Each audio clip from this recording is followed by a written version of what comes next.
बख्तियारपुर में एक 16 वर्षीय युवक निखिल कुमार की गंगा नदी में डूबने से मौत हो गई। बताया जा रहा है कि वह अपने दोस्तों के साथ मोबाइल से रील्स बनाते हुए मस्ती कर रहा था, तभी संतुलन बिगड़ने से वो गहरे पानी में चला गया। सूचना मिलते ही पुलिस और आपदा मित्र दल ने राहत और बचाव कार्य शुरू किया। स्थानीय लोगों ने बच्चों को जोखिम भरे वीडियो बनाने से बचने की सलाह दी है। सीढ़ी घाट पर हम आए थे घूमने के लिए, तो देखे कि उधर से और इधर से दोनों तरफ से लोग भाग रहे हैं, तो यहाँ पर भाग रहे हैं तो हम भी आए। हम देखे कि कुछ होगा, तो यहाँ पर बोल रहा है कि वो लड़का डूब गया, तो डूब गया है तो उसी दरमियान में हम अपना कपड़ा उपड़ा खोल के कूद गए तो डुब्बी मारे, लेकिन गहराई काफी ज्यादा है, तो उसके बाद हमको जमीन भी नहीं मिला अंदर में, न वो लड़का जो मिला बैठ गया अंदर में। उसके साथ में शायद 3-4 गो और था जो निकल गया है, और खोज रहा था 3-4 लड़का, एगो हम थे, तो सब मिलके खोजने लगे। खोजते खोजते नहीं मिला, यही तो बात है। आपको तैरने आता था? हाँ, हमको आता था।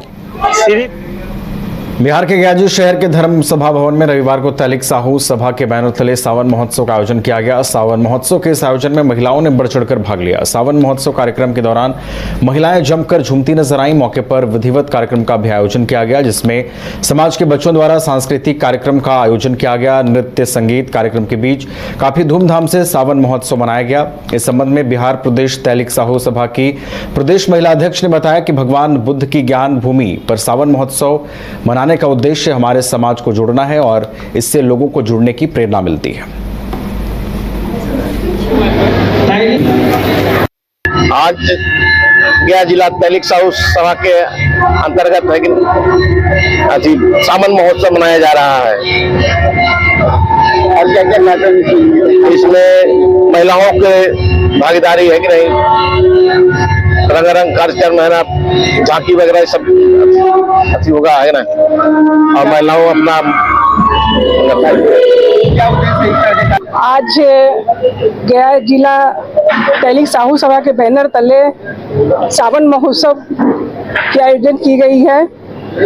इसमें प्रदेश से महिला अध्यक्ष पूरे टीम के साथ उपस्थित हुई हैं यहाँ सभागार में, और हमारा ये संदेश है साहू सभा तक का जाने का कि ये हम सावन महोत्सव जो हम लोग मना रहे हैं, ये हमारा समाज हरा भरा हो, हमारा देश हरा भरा हो, हमारा परिवार हरा भरा हो, ये संदेश मैं देना चाहती हूँ अपने साहू सभा फैमिली लोगों को। भागलपुर में बिहार के डिप्टी सीएम विजय कुमार सिन्हा ने राजद विधायक भाई वीरेंद्र द्वारा विधानसभा में की गई अमर्यादित भाषा को लेकर तीखी प्रतिक्रिया दी है। डिप्टी सीएम ने कहा कि राजद के नेता जंगल राज की पाठशाला से निकले हैं और वहीं से उन्होंने गुंडागर्दी और अभद्र भाषा का पाठ पढ़ा है। विजय सिन्हा ने कहा कि लोकतंत्र में इस तरह की भाषा का कोई स्थान नहीं है और जनता अब ऐसे नेताओं को जवाब देना जान चुकी है। उन्होंने राजद पर सीधा हमला बोलते हुए कहा कि इनकी राजनीति सिर्फ अफरा तफरी और भय फैलाने की रही है, मगर अब बिहार बदल चुका है। देखिए, वो राजद के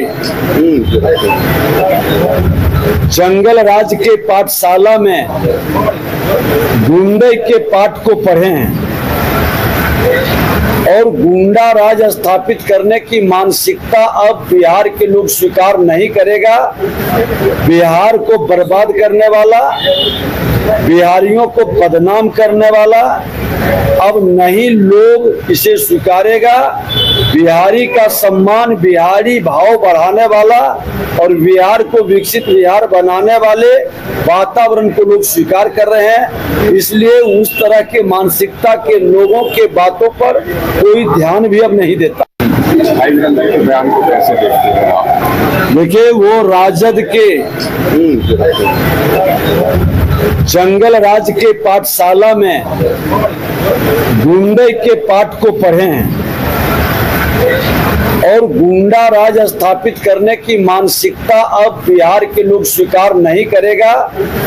बिहार को बर्बाद करने वाला, बिहारियों को बदनाम करने वाला अब नहीं लोग इसे स्वीकारेगा। बिहारी का सम्मान, बिहारी भाव बढ़ाने वाला और बिहार को विकसित बिहार बनाने वाले वातावरण को लोग स्वीकार कर रहे हैं। इसलिए उस तरह के मानसिकता के लोगों के बातों पर कोई ध्यान भी अब नहीं देता। भाई नंदा के बयान को कैसे देखते हैं आप? देखिए, वो राजद के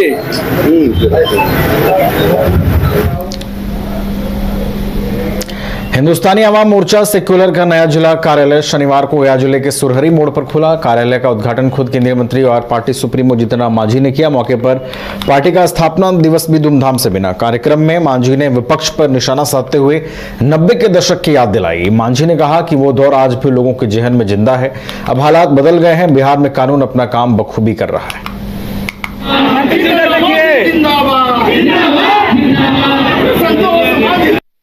देखिए, कहा गया है कि जाकी रही भावना जैसी प्रभु मुगर देखे तुम तैसी। आज कुछ नहीं है, सिर्फ बातों से वो लोग बिहार को आंदोलित करना चाहते हैं। 2005 के पहले के समय को भी देखना चाहिए, याद करना चाहिए। आप लोग जरूर जानते होंगे, हम तो 1980 से ही राजनीति में हैं। आज तक देखा है जो काल 2015 के पहले यहाँ था, जिसमें कि हर तरह की दुश्वारियां थी। हमारे लोग पीटे जाते थे, मारे जाते थे, जमीन हड़प होता था और हम नहीं, कोर्ट ने कह दिया था कि वो समय जंगल राज था। कोर्ट का कहना कोई मामूली बात नहीं है। आज कोर्ट तो कोई नहीं कह रहा है कि आज जंगल राज है, कह रहा है वही विरोधी लोग जिनको सत्ता की ललक है कि बस ऐसा करके जनता को गुमराह करके हम सत्ता प्राप्त कर लेंगे, इसलिए ऐसा कर रहे हैं। लेकिन ये चलेगा नहीं। बिहार की जनता सजग है, लोग समझ रहे हैं और आज जो घटनाएं हो रही है आप देख रहे हैं। मैं भी मानता हूं कि 14 करोड़ जनसंख्या है, कहीं न कहीं कुछ घटनाएं हो जाती है। कोई जातिगत झगड़ा हुआ है क्या, कोई धार्मिक उन्माद का झगड़ा हुआ है क्या, लॉ एंड ऑर्डर का ये मामला है। बिहार के सीएम नीतीश कुमार नालंदा जिले के कंगर सराय प्रखंड स्थित कोल्ड स्टोरेज में पूर्व विधायक और जेडीयू के राष्ट्रीय महासचिव सह प्रवक्ता रहे स्वर्गीय राजीव रंजन की प्रथम पुण्यतिथि और प्रार्थना सभा में शामिल हुए। सीएम के साथ सांसद संजय झा, मंत्री विजय चौधरी, झारखंड के जेडीयू विधायक सरयू राय भी मौजूद रहे। मौके पर विधायक सरयू राय ने कहा कि राजीव रंजन जी के पुत्र रोहिल रंजन आगे बढ़े, यही कामना है। वहीं राजीव रंजन के पुत्र रोहिल रंजन ने कहा कि मुख्यमंत्री ने शुभकामनाएं दी हैं, जो हमारे लिए खुशी की बात है। हो गया, पहली बरखी है। इस अवसर पर उनको श्रद्धांजलि देने के लिए और उनके परिवार के साथ अपनी संवेदना बांटने के लिए हम लोग यहाँ आए हैं और आकर बहुत प्रसन्नता हो रही है कि मुख्यमंत्री जी भी आए, उनके सहयोगी भी आए और बड़ी संख्या में इस क्षेत्र के लोग भी जो उनसे अपना जुड़ाव महसूस करते थे आज यहाँ उपस्थित हैं और ये देखकर हम लोग को बड़ी संतोष हो रहा है। सर चुनावी साल है सर, तो क्या लगता है कि पूर्व एमएलए के विधायक तो आगे ये तो जो जनता दल का संसदीय वोट है वो सब तय करता है।